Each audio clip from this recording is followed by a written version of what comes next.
Good morning সবাইকে। আবার দেবযানীর মনের কথায় সবাইকে স্বাগত। আবার একটা নতুন দিন শুরু করলাম তোমাদের সাথে। দেখো দূরে একটা মন্দির হচ্ছে, খুব মজা। আমার বেলকানির থেকে দাঁড়িয়ে আমি ঠাকুর দর্শন করতে পারবো ঘুম থেকে উঠে।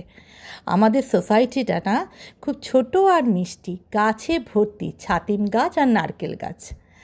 আজকে আমি ভেবেছি লাঞ্চে একটু উত্তরবঙ্গের ডেলিকেসি বানাবো। সেটা হলো ঢেঁকির শাক। আমি ঢেঁকির শাক আলিপুরদুয়ার থেকে নিয়ে এসেছিলাম। তো ওটাকে বড় বড় লম্বা লম্বা করে কেটে আলু, বেগুন, পেঁয়াজ, কাঁচা লঙ্কা, রসুন দিয়ে একটু চচ্চড়ি বানাবো।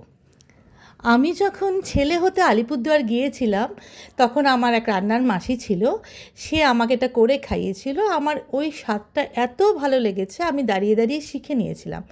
আমি একটু পরে সর্ষে বাটা করে দিই, পরে একদম নামানোর আগে আর একটু কাঁচা সর্ষের তেলও দিয়ে দিই। ভীষণ ভালো লাগে জানো। তাড়াতাড়ি করে করলাম কারণ আমার হাজব্যান্ড অফিস যাবে, তার আগে ওকেও করে দিলাম।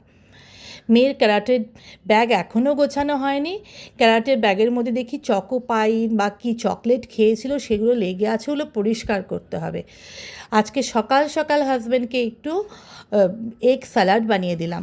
ও যেহেতু ম্যারাথন দৌড়ায়, ওর প্রোটিনের প্রতি আমাদের একটু বিশেষ নজর রাখতে হয়, বা ওর ওয়েট লস খাবারের প্রতি।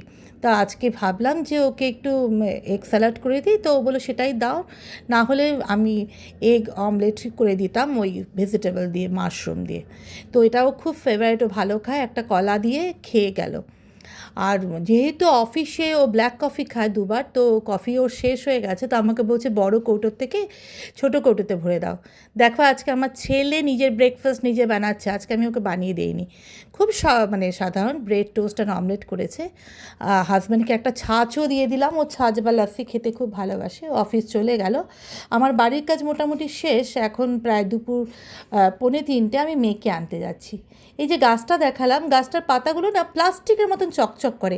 ফার্স্ট দিন তো আমি কনফিউজডই হয়ে গেছিলাম, এটা প্লাস্টিক না পাতা। তারপর ধরে দেখলাম না, ঠিকই আছে পাতা।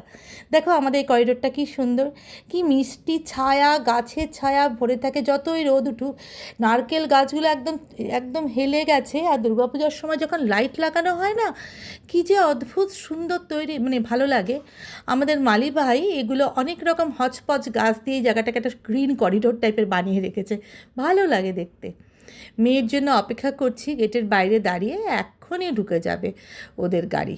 এদিক ওদিক তাকাতে তাকাতে এই দেখো ঢুকে গেল, এখনই নেমে যাবে। দুই বোন নামছে, ওদের আজকে এমটি টেস্ট ছিল। তোমাদের সাথে গল্প করে খুব ভালো সময় কাটছে। তোমরা সবাই ভালো থাকো, এইভাবে গল্প